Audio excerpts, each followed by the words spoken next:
وبركاته. جملہ المؤمنین و المؤمنات بالخصوص شہداء ملت تشیع بالاخص شہداء سرباگ چکوال شہید مظلوم علامہ حسین الحسینی رحمہ اللہ، امام خمینی رحمہ اللہ، استاد محترم قبلہ مولانا محمد ہاشم صاحب اور دیگر مرحومین کی بلندی درجات کے لیے فاتحہ۔ بسم اللہ الرحمن الرحیم۔ الحمد للہ رب العالمین الرحمن الرحیم مالک یوم الدین، ایاک نعبد و ایاک نستعین اهدنا الصراط المستقیم صراط الذین انعمت علیہم غیر المغضوب علیہم ولا الضالین۔ بسم اللہ الرحمن الرحیم۔ قل هو اللہ احد اللہ الصمد لم یلد ولم یولد ولم یکن له کفوا احد۔ بسم اللہ الرحمن الرحیم۔ قل هو اللہ احد اللہ الصمد لم یلد ولم یولد ولم یکن له کفوا احد۔ بسم اللہ الرحمن الرحیم۔ قل هو اللہ احد اللہ الصمد لم یلد ولم یولد ولم یکن له کفوا احد۔ کذلک اللہ ربنا الکریم۔ صلی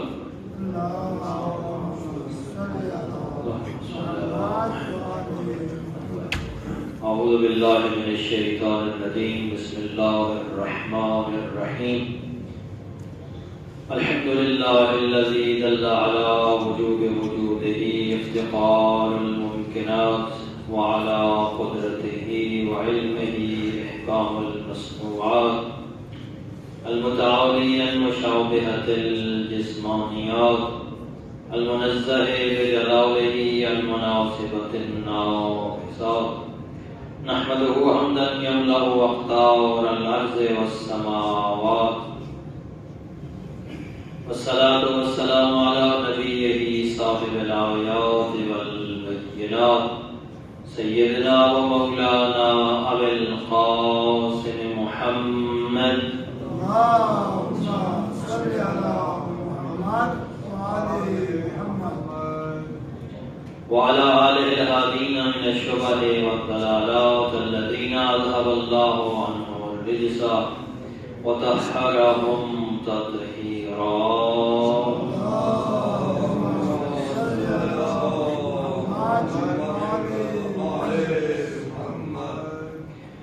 والرحمة على محبيهم ومواليهم واللعنة على أعدائهم من يوم عداوتهم إلى يوم الدين ومن يوم الدين إلى أبد الآبدين۔ أما بعد، فقد قال الله تعالى في كتابه المجيد: بسم الله الرحمن الرحيم. وقضينا إلى بني إسرائيل في الكتاب لتفسدن في الأرض مرتين ولتعلن علوا كبيرا۔ صلوات اللہ۔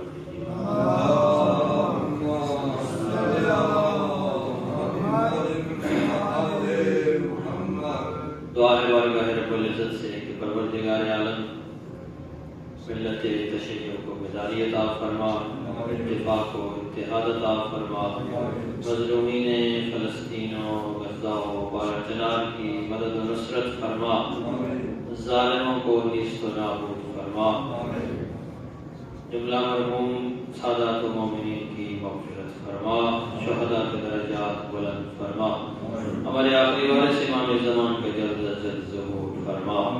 صلوات پڑھیں۔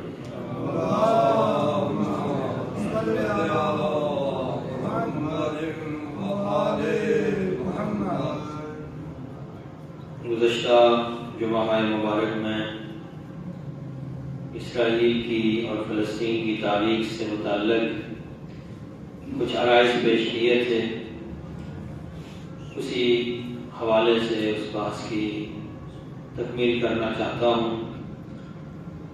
میں نے عرض کیا تھا کہ آخری بار 70 عیسوی میں اس علاقے میں جو بڑی جنگ ہوئی اور تباہی ہوئی، یروشلم میں بیت المقدس میں بنایا ہوا ہیکل یا عبادت گاہ یا مسجد، جو بھی اس کا نام دیا جائے، وہ تباہ و برباد ہو گئی، اور اس کے بعد سے بنی اسرائیل مختلف علاقوں میں، دنیا کے مختلف خطوں میں ہجرت کرنے پہ مجبور ہوئے۔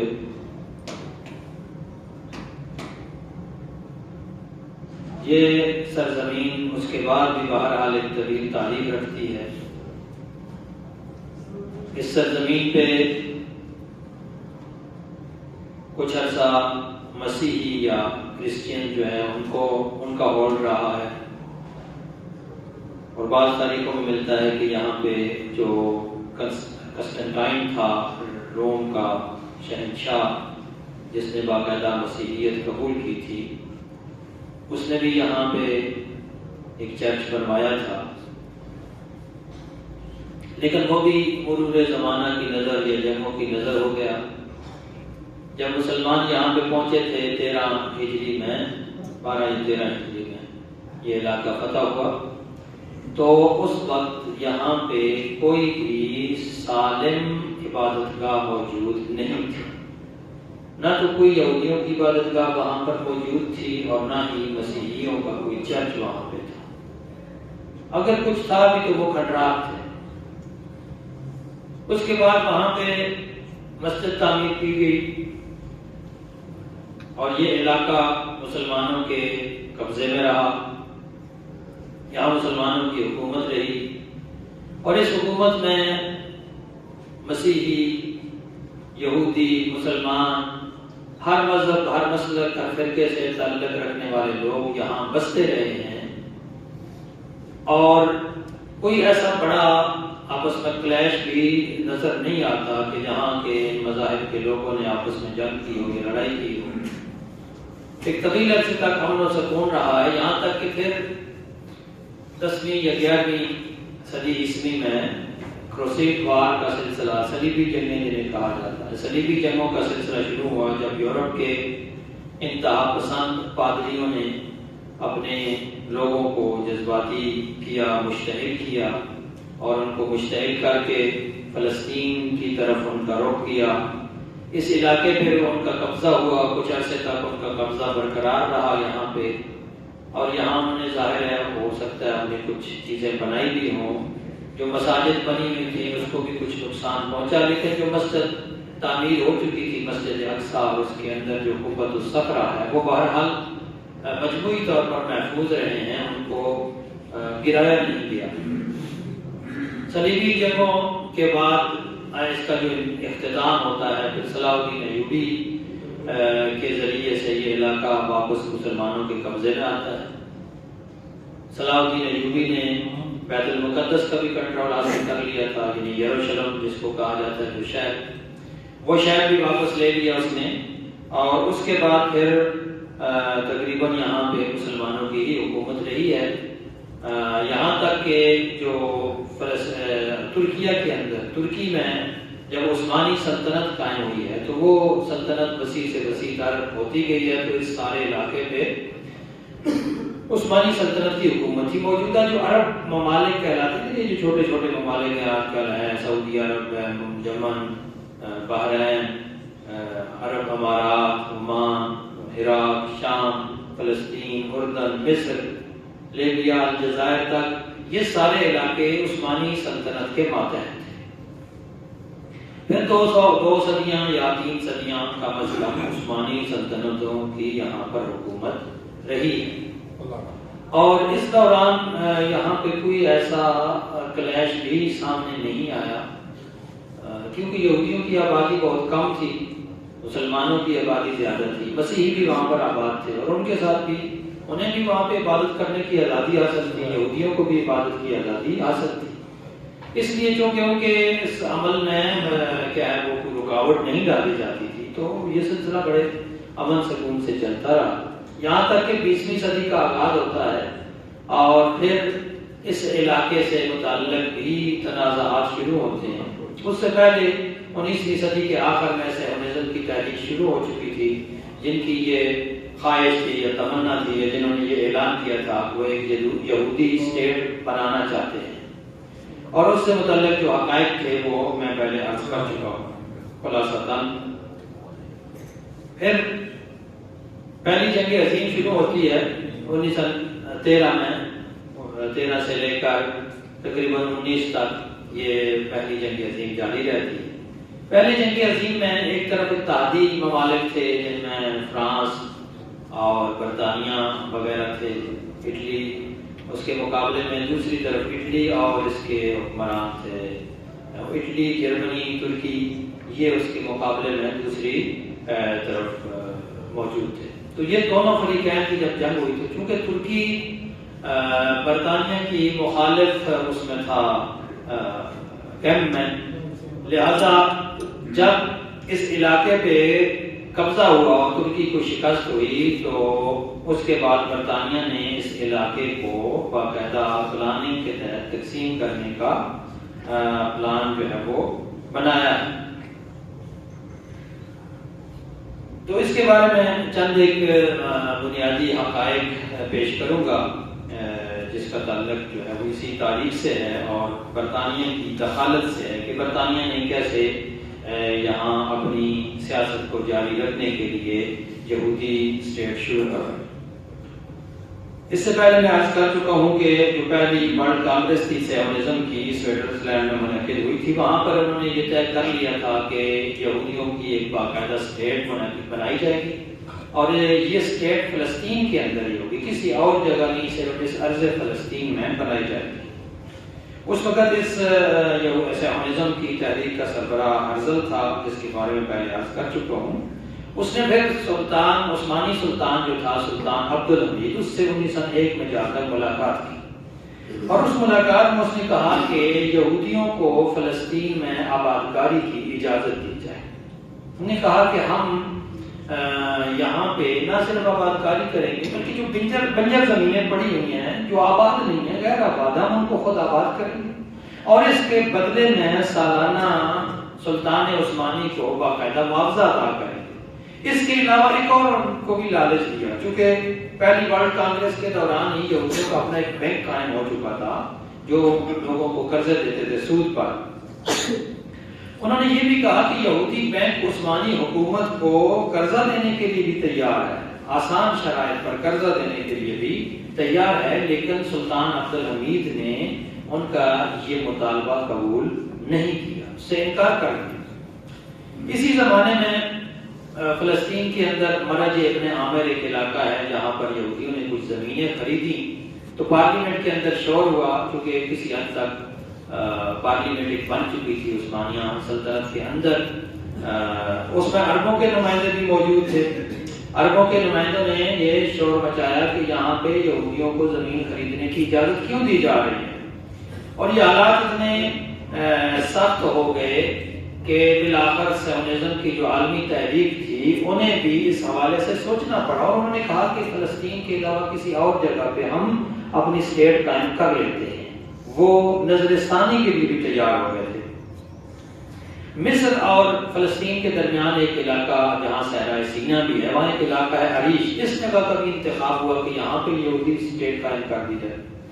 برطانوی حکومت نے انہیں یہ تجویز پیش کی کہ ہم یوگنڈا کا علاقہ، آپ کے جو افریقہ کا ملک ہے یوگنڈا، اس کے اندر آپ کو ایک اتنا علاقہ، وسیع علاقہ دینے کے لیے تیار ہیں کہ جہاں پر آپ کی حکومت بنائی جا سکتی ہے۔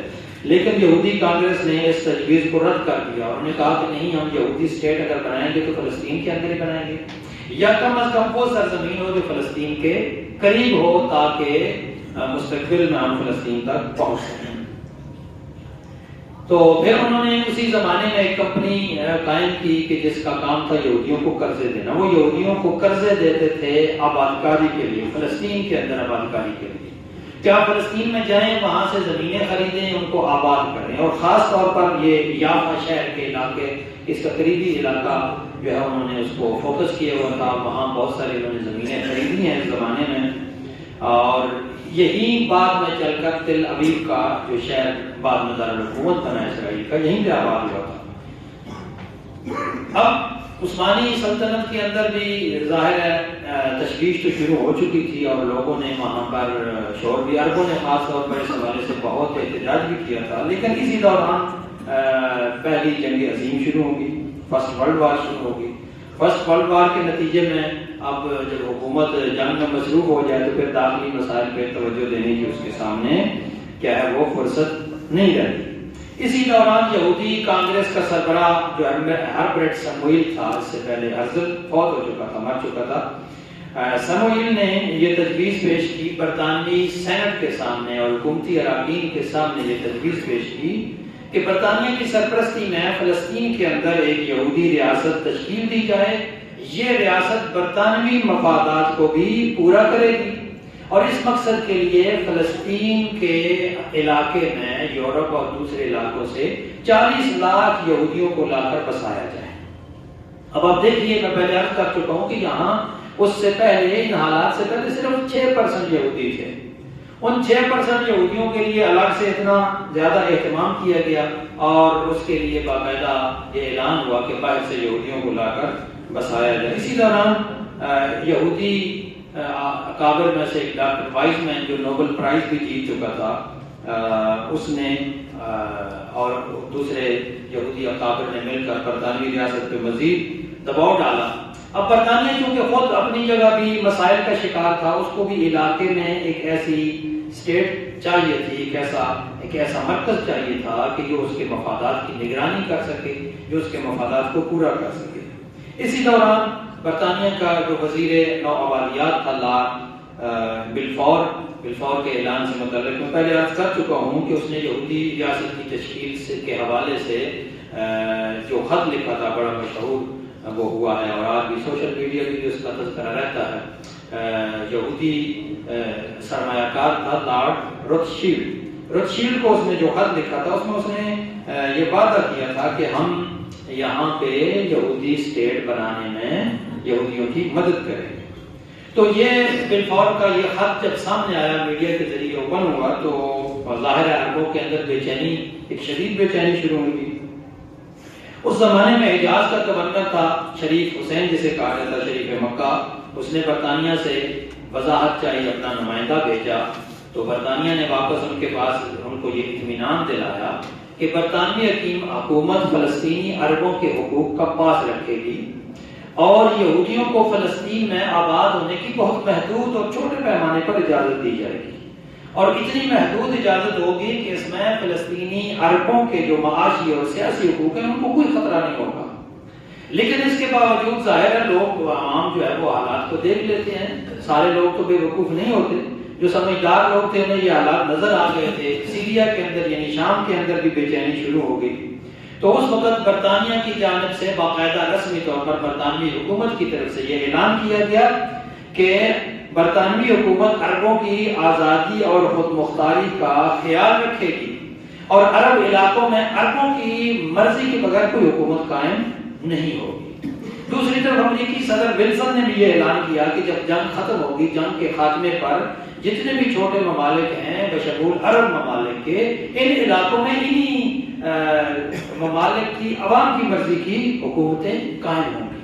یہ تسلیاں اس لیے وہ دے رہے تھے تاکہ عوام کے اندر بے چینی شروع نہ ہو، چونکہ جنگ کے حالات تھے، جنگ کے دوران ان کی مجبوری تھی، جھوٹے وعدے کرتے رہے۔ 1918 میں فلسطین کے اوپر برطانوی فوجوں کا قبضہ مکمل ہو جاتا ہے۔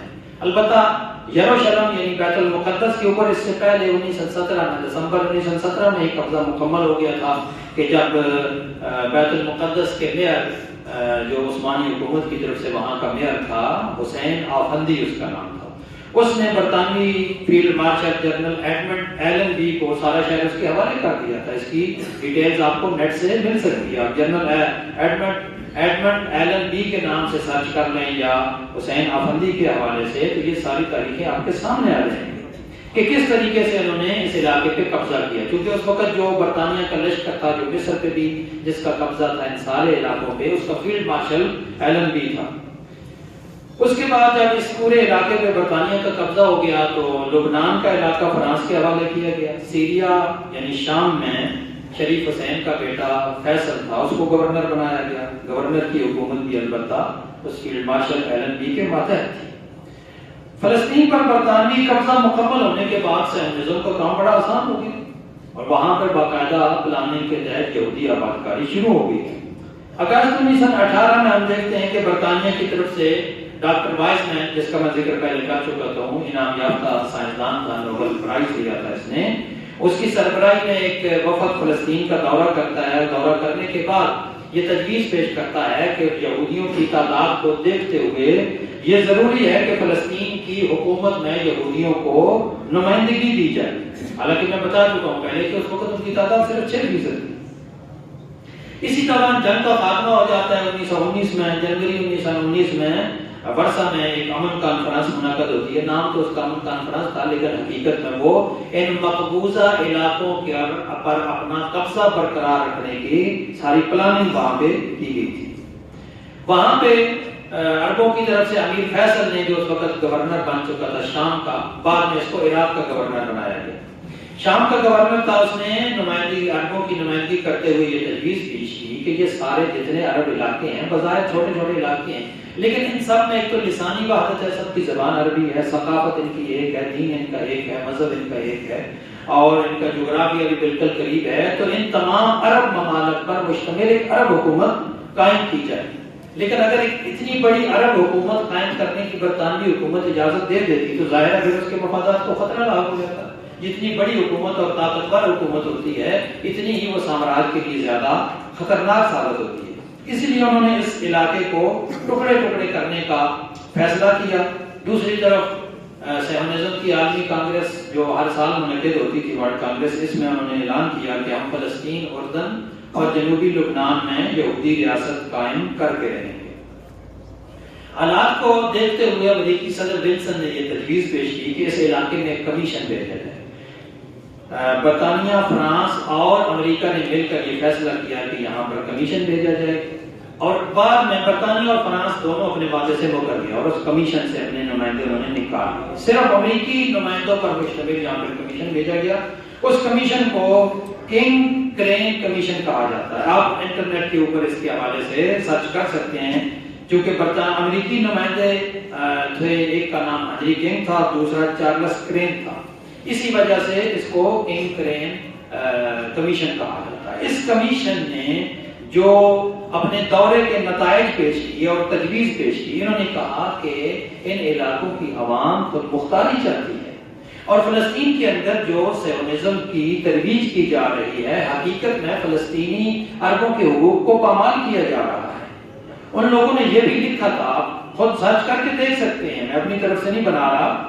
انہوں لوگوں نے یہاں تک لکھا کہ فلسطینی عوام کے انسانی حقوق کو پامال کیا جا رہا ہے اور اتحادی حکومتوں نے جنگ کے دوران جو وعدے کیے تھے ابھی یہ ساری حکومتیں ان وعدوں سے پھرتی چلی جا رہی ہیں. اور اگر ان حکومتوں نے یہ فیصلہ برقرار رکھا کہ یہاں پر یہودی اسٹیٹ قائم کرنی ہے تو یہاں کے حالات یقیناً خراب ہوں گے اور ان عربوں کے حقوق یقیناً پامال ہوں گے. لیکن بہرحال عرب ممالک پر قبضہ برقرار رکھنے کے لیے، ان علاقوں پر اپنا تسلط رکھنے کے لیے ان لوگوں نے مزید پھر مل بیٹھ کے یہ فیصلہ کیا کہ اس علاقے کا بٹوارا کیا جائے. بٹوارا کرنے کے بعد انہوں نے یہ فیصلہ کیا کہ لبنان فرانس کے حوالے کر دیا جائے، سیریا بھی فرانس کے حوالے کر دیا جائے. ان دونوں علاقوں پر فرانس نے قبضہ کر لیا. اردن کا علاقہ جو ہے وہ شریف حسین جو مکہ کا حجاز کا گورنر تھا سابقہ، اس کے بیٹے عبداللہ کو دیا گیا. یہ آج بھی اسی کی نسل وہاں پر حکمران ہے، اسی لیے وہ کہتے ہیں المملکۃ الاردنیۃ الہاشمیہ، وہ اپنے آپ کو ہاشمی سمجھتے ہیں.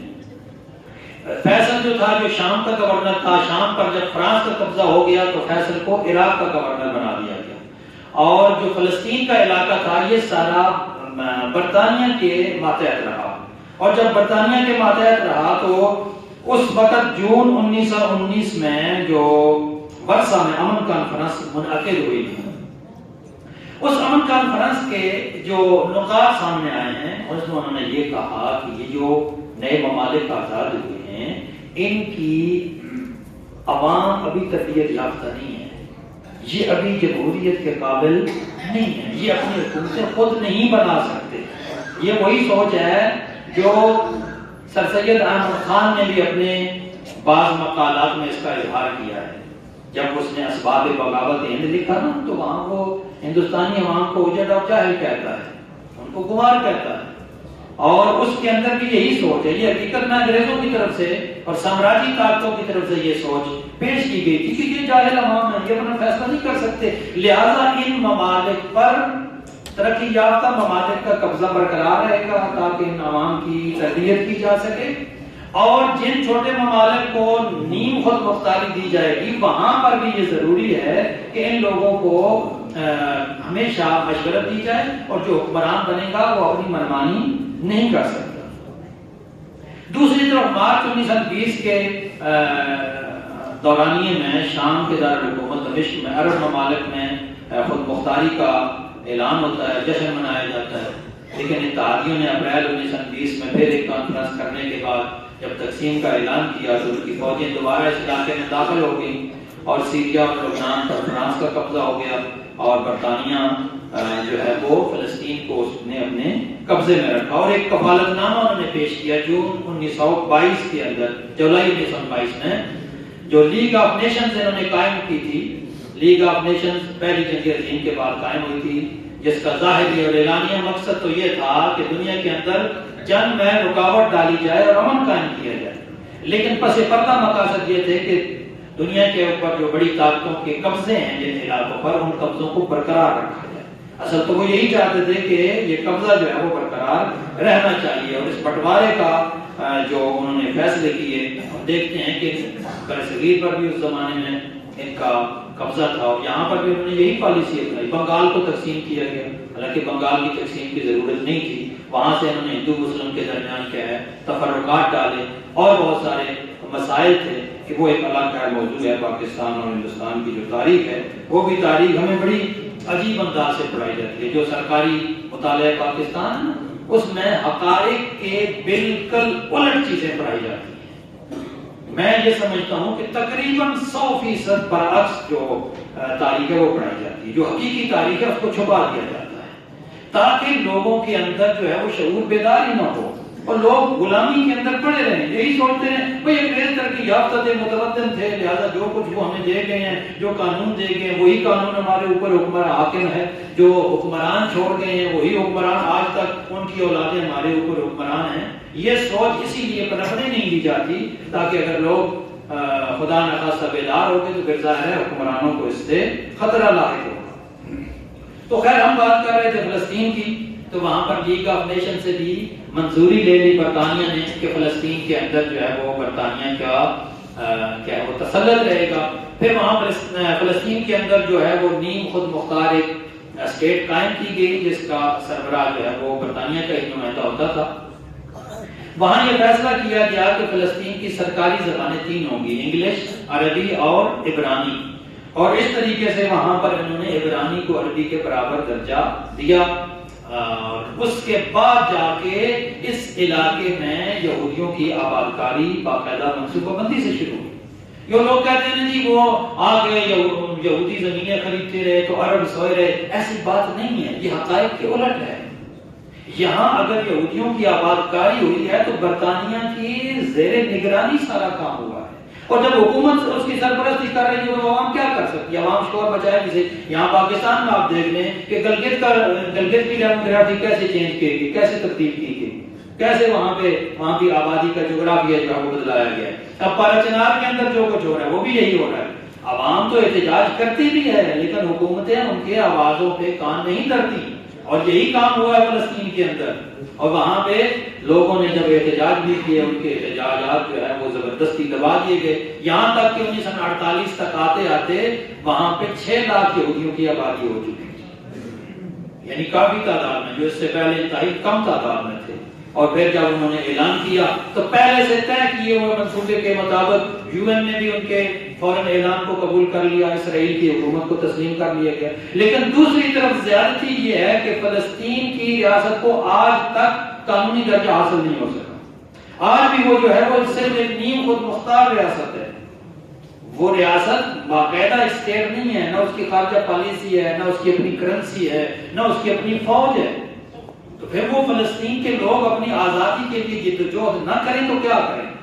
وہ اسرائیل کے سپاہیوں پر حملے کریں نہ کریں تو اور کیا کریں؟ یہی ان کے پاس اور راستہ ہی نہیں ہے، اس کے علاوہ یہی کام وہ کر سکتے ہیں اور یہ کام وہ کر رہے ہیں۔ دوسری طرف ہم دیکھتے ہیں کہ اسرائیل جو ہے وہ گزشتہ 1 ماہ سے زیادہ عرصہ ہو گیا ہے، 1.5 ماہ غالباً ہو گیا ہے، ابھی تک اسرائیل کے حملے جاری ہیں اور وہاں بھی نہتے عوام کو اوپر جو ہے وہ میزائل برسائے جا رہے ہیں، اسپتالوں کے اوپر، اسکولوں کے اوپر، مساجد کے اوپر، کوئی جگہ وہاں پہ محفوظ نہیں رہی ہے۔ یہ ان کی درندگی کی انتہا ہے، اور اس درندگی کو روکنے کے لیے عالمی برادری کو میدان میں آنا پڑے گا، ورنہ اتنا آسان نہیں ہے۔ صلوات پڑھیے۔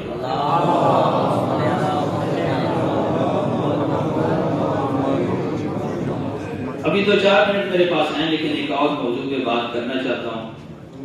بہت ساری چیزیں ہیں میڈیا کے ذریعے، کچھ چیزیں آپ لوگوں کے سامنے آ جاتی ہیں، لیکن اس کو گہرائی سے اس پہ سوچنا بھی بڑا ضروری ہوتا ہے۔ دیکھیے،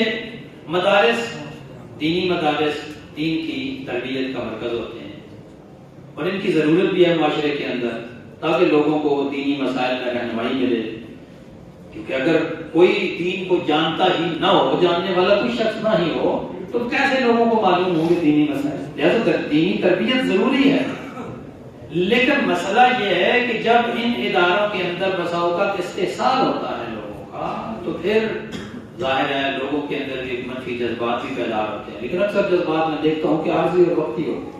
تو اس کا حل کیا ہے؟ کیا مدارس بند کر دیے تھے؟ میں نہیں سمجھتا کہ اس کا حل مدارس کے بند کرنے سے حاصل ہوگا۔ اس کا حل یہ ہے کہ جب آپ صلوات پڑھیں، اس کا حل یہ ہے کہ جب آپ اپنے بچوں کو مدرسے میں تعلیم کے لیے بھیجتے ہیں تو سب سے پہلے آپ خود ان کو گائیڈ کریں، سب سے پہلے خود ان کی رہنمائی کریں۔ آپ کو اپنے بچوں کے ساتھ بالکل دوستی کے انداز میں فرینڈلی طریقے سے ساری باتیں ان کو بتا دینی چاہیے، ان کی رہنمائی کر دینی چاہیے کہ بیٹا تمہارے جسم کے کون کون سے حصے ہیں جو تمہارے پرائیویٹ حصے ہیں، کون کون سا ایریا ہے جہاں پہ تمہیں کوئی اگر چھیڑے تو فوراً تم نے ہمیں بتانا ہے۔ جب پانی سر سے گزر جاتا ہے تو پھر لوگ شور مچاتے ہیں، کیا کچھ ہوتا رہا یہاں چکوال کے ایک مدرسے میں، کتنا ستم ہوا ہے، انسانیت سے گری ہوئی ذلیل ترین حرکات یہاں پہ ہوئی ہیں، اور اس کے لیے ظاہر ہے وہ حکومتی ادارے نوٹس دیں گے، لیکن ہمارا جو کام ہے کہ ہم اپنے بچوں کو جن کو مدارس کے اندر بھیجتے ہیں پہلے خود تربیت دے کر بھیجیں۔ جنسی مسائل کو ہم شجر ممدوح سمجھتے ہیں، ہم سمجھتے ہیں کہ سیکس کے بارے میں بات کرنے سے شاید خواہ اس سے شیطان ابھر آئے گا، نہیں، شیطان کو روکنا ہے تو آپ خود اپنے بچوں کو تعلیم دیں، لیکن خود تعلیم تب دیں گے جب اپنے آپ کو مسائل معلوم ہوں گے۔ یہاں اس ملک کی صورتحال یہ ہے کہ لوگوں کی کیا ہے وہ پوتے پوتیوں والے ہو جاتے ہیں، لیکن اپنی معلومات مکمل نہیں ہوتے ہیں جنسی حوالے سے، کیونکہ یہاں نیم حکیموں کی پھیلائی ہوئی غلط فہمیاں ہیں۔ وہ نیم حکیم کے جن کو انسان کی باڈی کے پورے پارٹس کا علم نہیں ہوتا، جسم کے اندر کون کون سے آرگنز ہیں اور ان کا آرگنز کے فنکشنز کیا ہیں، کون کون سے کیمیکل ایکشن اور ری ایکشن چلتے ہیں باڈی کے اندر، ان کا علم ہی نہیں ہوتا، جھوٹی خبریں انہوں نے پھیلائی ہوئی ہوتی ہیں، اور ہم انہی جھوٹی خبروں کو، جھوٹی باتوں کو اپنے ذہن میں بھرے بیٹھے ہوتے ہیں، اور پھر ہم کیا لوگوں کو بتائیں گے یا بچوں کو کیا بتائیں گے؟